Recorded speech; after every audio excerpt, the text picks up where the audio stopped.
Greetings and salutations, everyone. I hope everyone is doing well. Have I got a bonus upload for you all?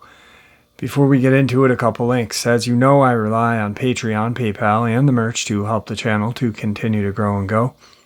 Links to Patreon and PayPal are in the description below. Merch displayed directly under the video. Also, Dogman Frightening Encounters, Volume 1 through 3, the audiobook versions. They were written and researched by Tom Lyons, narrated and produced by me, Jeff Nadolny. Those audiobooks are available on Audible, Amazon, and iTunes, links to which are also in the description as well. And finally, last but definitely not least, if you'd really like to help support this channel to continue to grow and go, simply subscribe. It does not cost a cent. Click the like button, takes half a second. If you don't want to miss out on any of the informative uploads I put out daily, click that bell icon, and folks, please leave a comment. Why? Well, because all these things, they really do help this channel to continue to grow and go. And they definitely matter. Now, everyone, I have taken far too much of your time. Let's jump into tonight's bonus, shall we? All right, everybody. Today I have a guest on. I did a upload a couple weeks ago, or about a week ago, and he commented. And his comment was, "I've seen some stuff in Iraq." I sent him a comment and I said, "Hey, here's my email. Please get in touch with me. I'd like to hear what you saw over there." Tonight I have a guest, and his name is Lewis. He is an Iraqi war vet. It's a pleasure having you on, Lewis. How are you? Thanks, Jeff. All right, well, this happened in Iraq around 07. It was outside the city of Ramadi in a camp. I won't give you the camp's name. There's different ones, so we'll keep that private. The day that this happened, we were supposed to go on a raid. It's on this town. I guess supposed to insurgents activity and stuff like that. So the next morning we had to have the full attack force tanks, M1s, Bradleys, Black Hawk, Apaches, all that stuff. On the way to the staging area, which is outside the town, the little town. It's not even really a town, just a bunch of mud huts. And we were supposed to stage outside the area where there were some canals. In Iraq, they got these canals they use for irrigation. They're pretty deep. I mean, if you fell in there, good luck, because they are pretty deep. I mean, the water's pretty much not that deep, but they're down there. There's a lot of marsh. It's like a marsh, but tall grass, and it drops about maybe 6, 7, 8 feet, somewhere deeper. There's like a little bridge made out of sand over a large, say like a pipe, but it's not really a pipe. It's really big. You pretty much can go in there just so the water can flow from one side to the other, and they usually so they can cross. Vehicles go through. They're wide enough for an M1 tank to go by, and they still have about 2-3 feet on either side when the tank crosses. We were supposed to stage on the other side of the canal, but to our misfortune, one of the tanks threw track.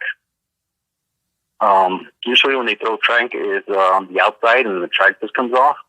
This one threw it on the inside, so it jammed up. So now we got to cut the track. So with the pressure it has, it won't come loose. So we got to cut the track, take the links off, and then the tanks would put it back together.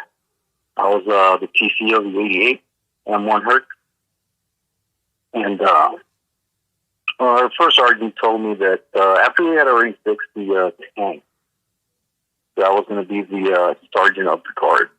So what that entails is that pretty much I have to make sure that the guys that are staging in a semicircle are up.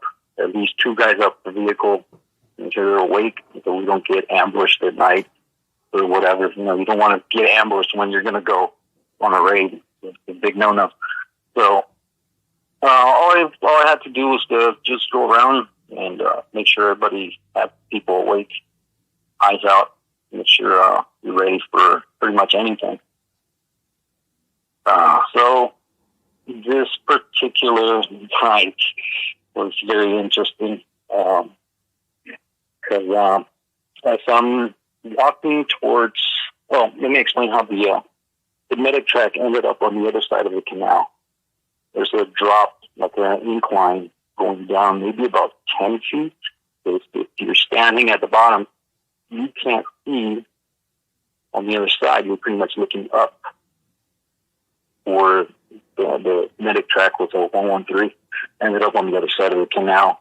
The 88 was maybe about 30 yards back, but you could see from the top where they have the 50 cal mounted. You could see the top of the 113.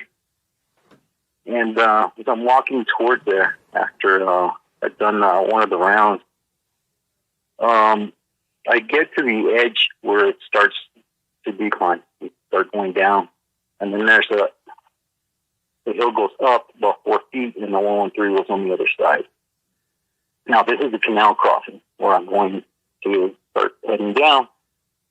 I think coming right at the edge, this thing comes out from the marshy area, like the grass. There wasn't much movement, but you see something come out. It's dark.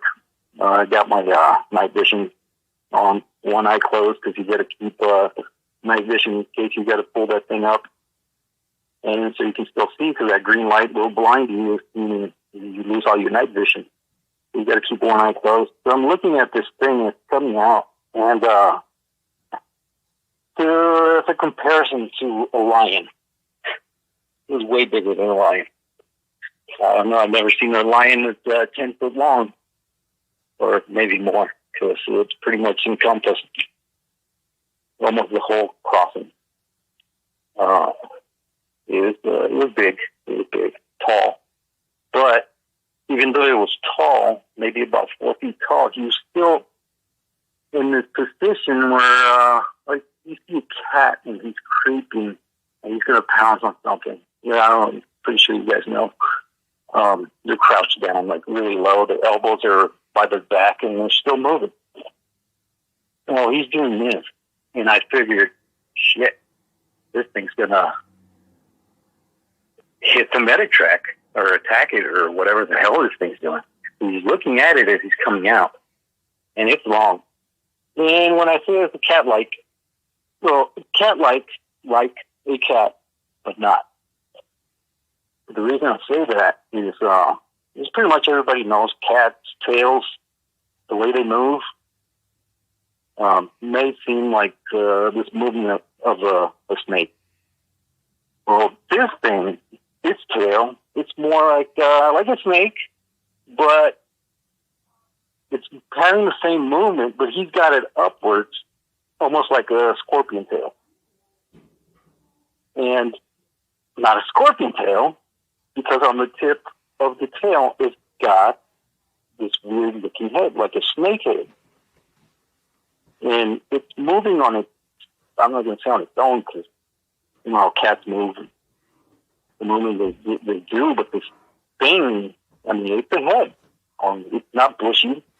And I couldn't tell if it was bushy because night vision, the thing's about 20 yards from me, maybe 15 to 20 yards. But it has its own movement, like the tip moves like a head looking around. This thing comes out, looks towards the 113.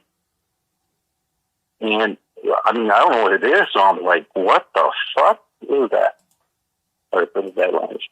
But that's what I said. And this thing turns around, looks at me, and he's pretty much about as shocked as I was because now he knows somebody's seeing him.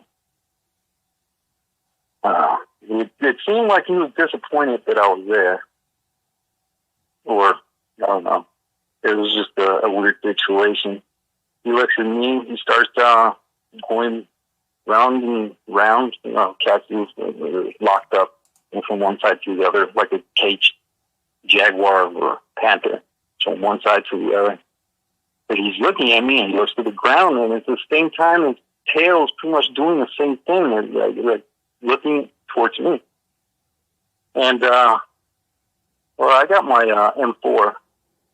I'm still wearing my full battle rattle helmet, bulletproof plates on and everything. But I'm thinking, as I'm looking at this creature, I'm not going to say it's an animal as far as the animals go, because animals don't look that way. I'm thinking this SOB is going to get me. If I start shooting, if the 88 behind me, he's got the 50 cal, not towards where the 113 is, but that's at the limit where his range limit to fire is pretty much. So if I start shooting, they're going to shoot this way, especially if they see this thing on me or whatever. So they're pretty much screwed. And I'm stuck there just looking at this thing. And, well, at that moment, I was pretty much screwed. I couldn't see the medics in the back of the 113. I'm guessing either they were down or probably asleep, most likely. I'm not going to throw them under the bus, but those motherfuckers were asleep. And so I'm like, okay, well, I guess pretty much that's it. This thing's going to fucking eat me. But right before anything happened, once he turned towards me, now, when he turned towards me, his tail wasn't wagging anymore. It was more set up like a scorpion towards me. I didn't tell you that, Jeff, about that. Yeah, but when he faced me, his tail was towards me, and it wasn't moving anymore. He was pretty much ready to do business, I'm guessing.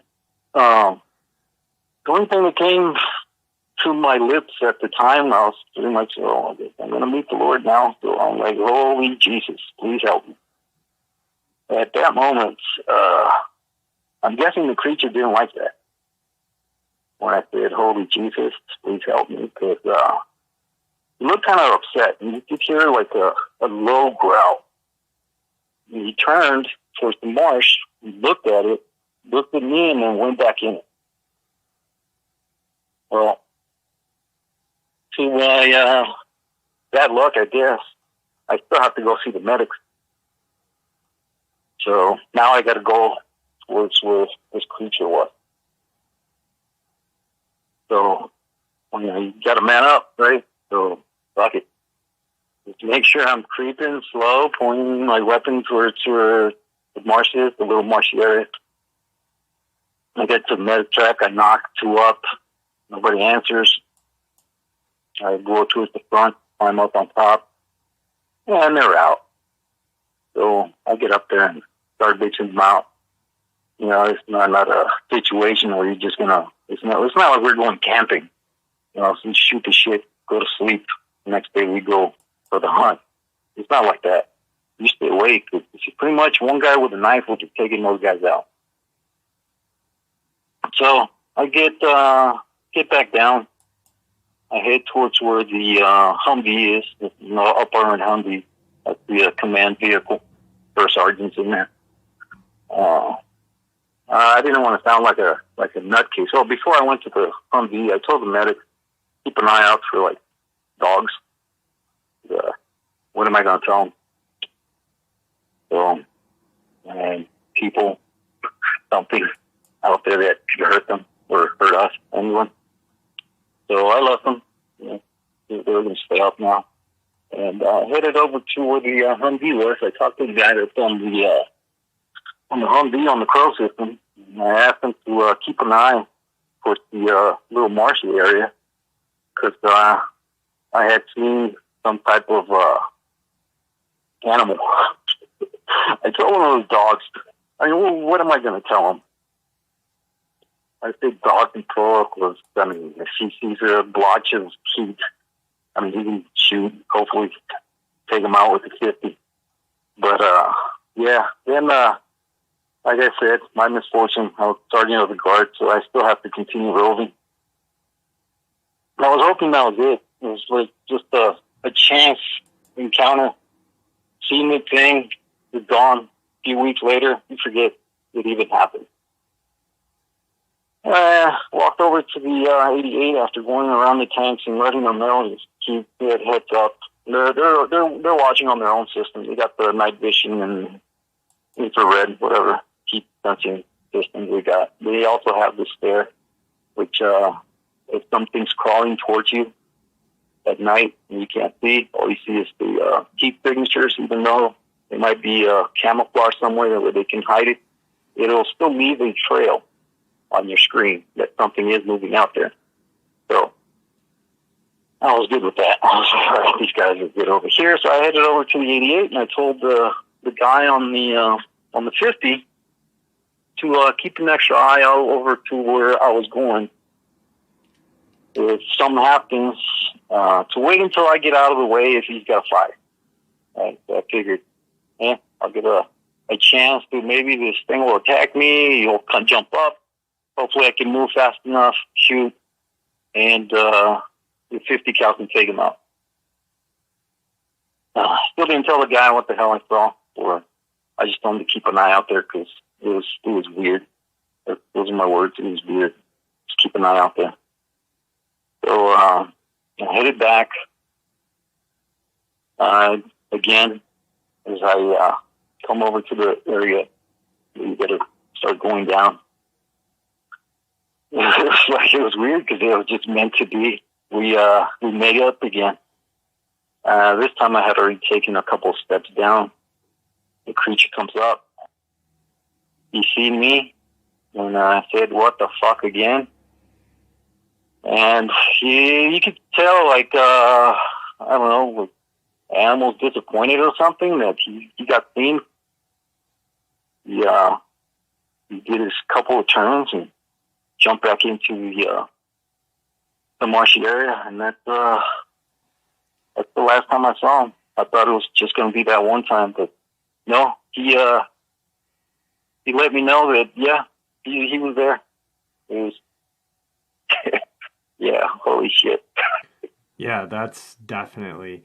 Now, when you and I first started talking, you had shared with me that you have seen, while you were in Iraq, you had seen, a full-grown male lion. And yes. So how big lions are. And this thing was huge. I mean, this creature that you saw in the canal was just... Oh, it was maybe about 2.5 times as long, taller than the lion. Yeah. The lion standing on all fours. Yeah, he was taller than that. So he was way taller. This was definitely, but I mean, like 12 feet long, maybe 11 feet long. About 11 feet long, not counting the tail, or the tail snake, whatever the frick that was. Now, the face of the creature, because you refer to it as cat-like, because the reason why you refer to it as cat-like, just so other people know, is because of its crouching position, more or less, right? What was the face, not the face on the tail, but the face on the part that was looking at you, where you could see its eyes? This hood. Well, I'm not going to be politically correct when I say this, but it looked like a retarded cat. Kind of like a mushed up head. The mouth was wider than it was long. I mean, I could see his eyes. I know his eyes glued. They glowed. I could see the eyes with the NVGs when I raised it up to take a look. I mean, the sighting, it wasn't like a couple of seconds. We were there for a few minutes. I had enough time to raise my night vision, open my the eye that I keep closed so I can have night vision, and I could still see his eyes. No, I can't say there was a moon out, and if it was like way on the horizon. So that it wasn't the glare of the moon or any light, because we have no lights. I wasn't walking around, not even with the red flashlight. Just the night vision. That was it. right. So that was my next question. That was my next question for you was there any light? And you just answered it. So this creature's eyes were obviously a glowing yellow color. Yeah. And They were big. They were big. They were about maybe a little bit bigger than the golf ball. Okay. Now the face or the head on the tail, was there any characteristics on that you saw, or? Yeah, it was like a snake. Like a snake. It opened. It had a mouth. Now the like a I'll go as far as say not like, can't really tell if it had fangs or not, but it had a mouth. It opened it. That's crazy. Now these are, you and I had we talked for about an hour and 20 minutes. Yeah. And this is just one of the crazy cryptid, I hate using the word monster, but that have been seen in the Middle East. And, like you said to me earlier, there's a lot of area to hide there because it's not like here, it's the population is spread out.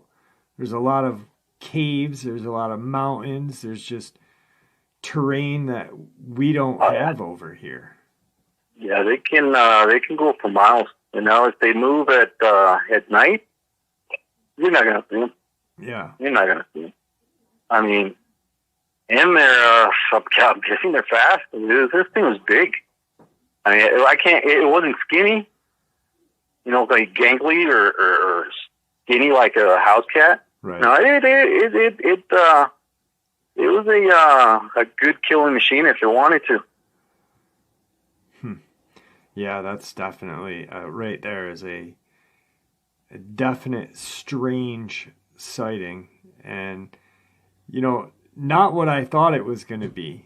Like when after I seen it, I had try to go and look around to see cat-like creatures, and the only thing I came up with was a chimera, which the picture they have on Yahoo, well, they got a bunch of them, but the one that's closest to it is one that has the they put horns on this thing, but I didn't see any horns.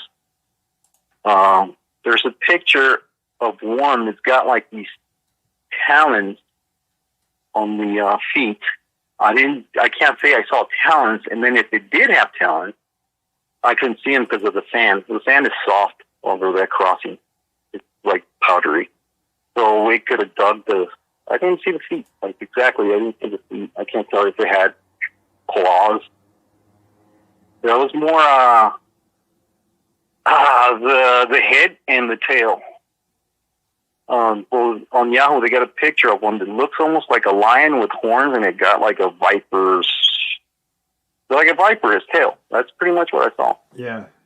I just looked it up really quick, and it's called the Chimera of Arazoa or Arazo, and it's like a big, huge lion. Looks like a cat. Yeah, huge lion-like creature with a viperistic looking tail. Very terrifying looking. Huh. Wow. I mean, I used to joke around with people that saw Bigfoot, but holy shit. What did I see? Yeah, definitely. Something. I mean, it's weirder than Bigfoot. Yeah. Yeah. I mean, two heads are better than one for killing, I guess.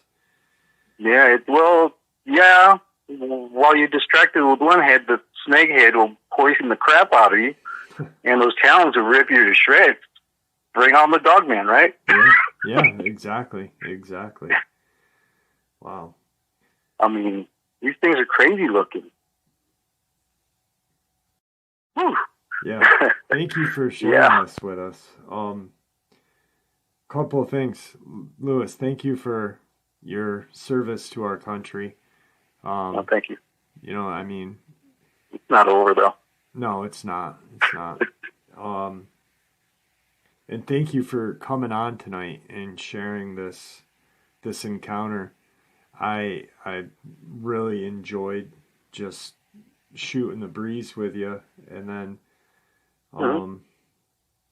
hearing this crazy encounter. I mean, I can't imagine what you must have been feeling like or thinking in your head. Yeah, it felt like makes you feel like Jello. Yeah. Because I mean, if there was another guy with an AK, I've been flying. I mean, you might get me, I might get him. This thing, he's gonna get you. Absolutely. Well, Lewis, is there anything that you'd like to say to the audience before we end the upload? I got a short message. You know, guys, a lot of people see different things out there. Some people might think they're crazy, they're making it up. I was one of them. After I saw that, anything that people say is out there could be out there. What I saw, that's some fairy tale stuff. But they're there. They're out there. What else can be out there? I mean, a Dogman? That's not that far-fetched. Bigfoot? Definitely not. Right. If these things are out there, and if that Kandahar giant is real, what else is out there? I mean, if we don't get our heads out of our booties, we're going to be in trouble when they decide to come out. Absolutely. Yeah. And it might be sooner than later, and hopefully it's not, but who knows? Yeah. Maybe it is. They got free reign. They can go wherever they want. I mean, there's caves. In caves, you can go across continents. Yeah. They can nonstop. They can come out of anywhere they want. Absolutely. So, it's a tale, I'll tell you. No pun intended. Thank you. Yeah. Oh, yeah, no pun intended with the tale. Hey, I appreciate it, Jeff. I love your show. It's creepy, but things are out there, man. Appreciate you. All right, folks, what an amazing interview. Man, a biblical creature spotted in modern day Iraq. And I'm not even going to say that's insane, because it's not. Because with everything that's been going on as of now and years, hundreds of years back, the human race has just been moving forward to the end of times. Or is it our end of times? Who knows? Anyway, guys, thank you for supporting this channel. I hope that this channel and everything that I do on a daily basis really meets your expectations. So that's all I strive for, is to make you guys have a little more information, try to get a little more information than I had when I started the day, and just share with each other. Guys, stay safe, happy, healthy, and ever vigilant. Keeping an eye on your children, your pets, your family, friends. We know these creatures are real and they are out there. Share a little bit of information with the people that you love. It may just save their life someday. God bless you all.